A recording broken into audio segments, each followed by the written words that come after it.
L'auteur de ce livre, l'auteur de ce livre, c'est le bien-aimé frère Devin Fromke. Le titre du livre, Suprême Intention. Le titre du livre, Suprême Intention. Nous sommes au chapitre 16, petit 2. Chapitre 16, petit 2.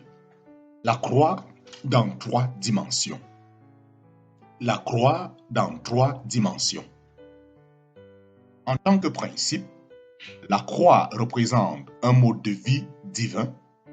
En tant que lieu, elle est l'endroit où ce mode de vie divin entre en conflit avec le mode de vie terrestre. En tant que puissance, elle est le moyen que Dieu emploie pour faire son œuvre à travers les siens.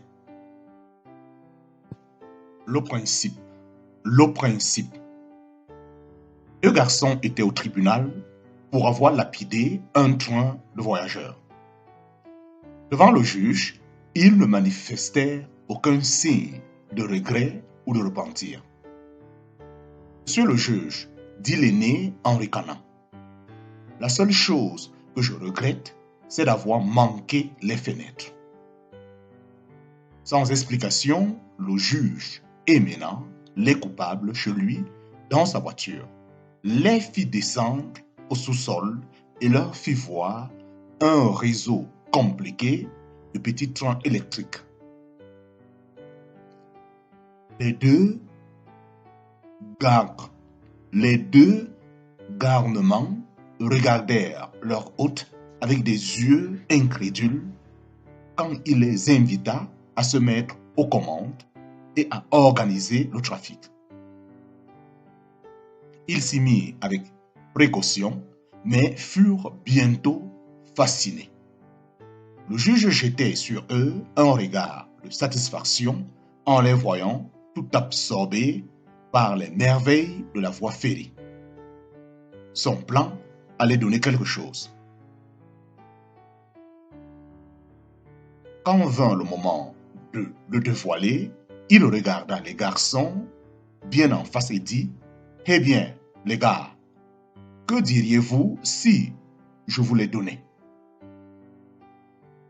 Eh bien, les gars, que diriez-vous si je vous les donnais pour toujours? Bien sûr, j'ai décidé de vous les donner, si vous les voulez. Un long silence suivit. Finalement, un de ces garçons, le visage baigné de larmes, articula dans un sanglot.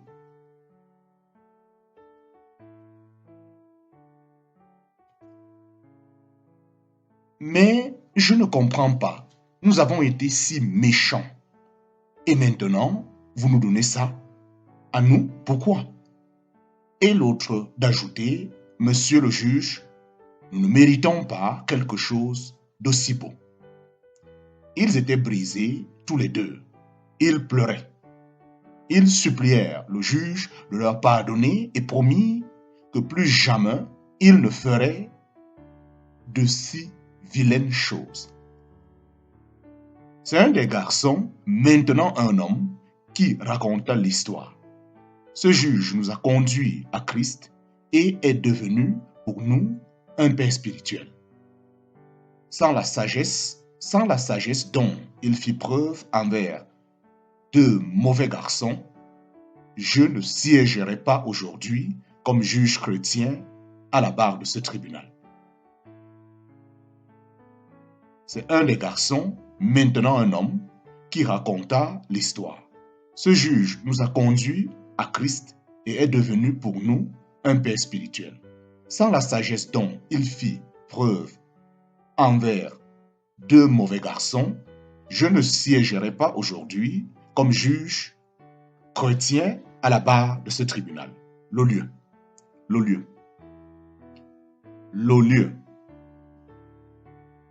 Grâce à un jeune magistrat qui manifesta l'amour et la compassion de Christ face à l'inimitié et à l'esprit inténébré de 2 mauvais garçons, le Père rendit son cœur accessible à leur conscience.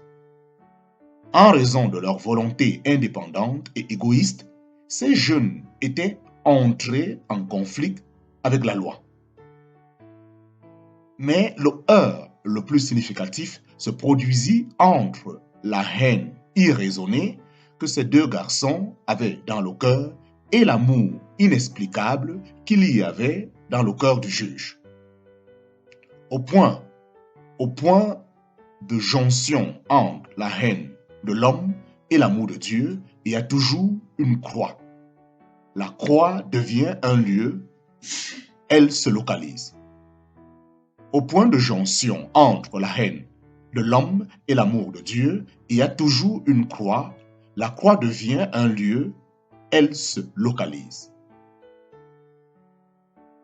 Lorsque le Seigneur Jésus, le glorieux conquérant, venu d'en haut, vint apporter à ce monde inténébré un nouveau mode d'existence, une nouvelle raison de vivre et une divine philosophie, deux voies entraient continuellement en conflit.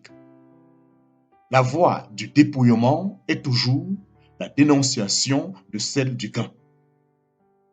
La voie du dépouillement est toujours la dénonciation de celle du gain. La première de ces méthodes jette toujours une lumière crue sur la seconde quand elle la rencontre. Avec Jésus, Satan a cru pouvoir faire vibrer la corde de la revendication. L'heure du conflit suprême avait sonné. Satan ne comprenait que trop bien le but de la mission que Jésus venait accomplir. Il savait que son ministère allait aboutir à la destruction finale de son royaume.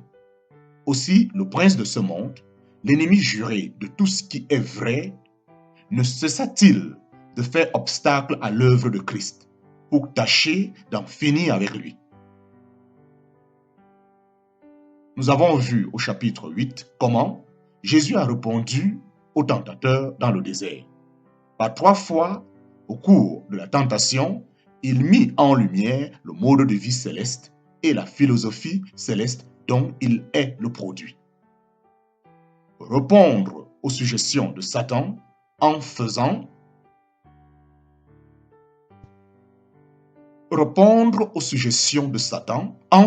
quelque chose pour lui-même ou de lui-même n'eût pas été en harmonie avec son don total de lui-même au Père.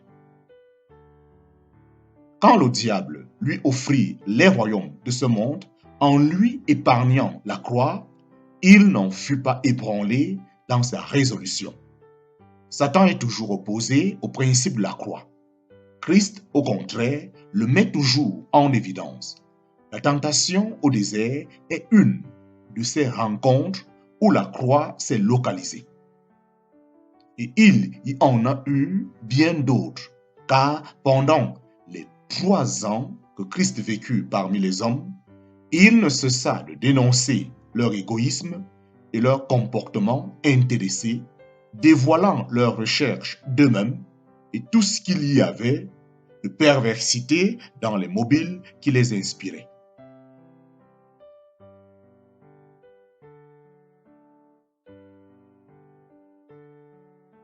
Et personne ne pouvait rester neutre devant lui.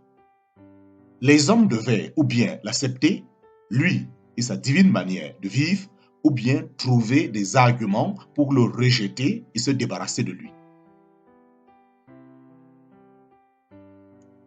Et c'est ici la leçon que nous avons à apprendre.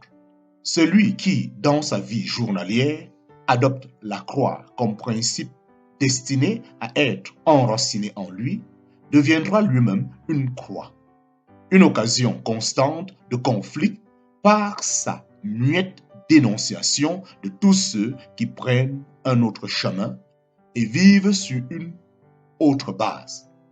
C'est sa personne qui engendrera la situation dans laquelle la croix se localisera. Et c'est ici la leçon que nous avons à apprendre. Celui qui, dans sa vie journalière, adopte la croix comme principe destiné à être enraciné en lui, deviendra lui-même une croix, une occasion constante de conflit par sa muette dénonciation de tous ceux qui prennent un autre chemin et vivent sur une autre base. c'est sa personne qui engendrera la situation dans laquelle la croix se localisera.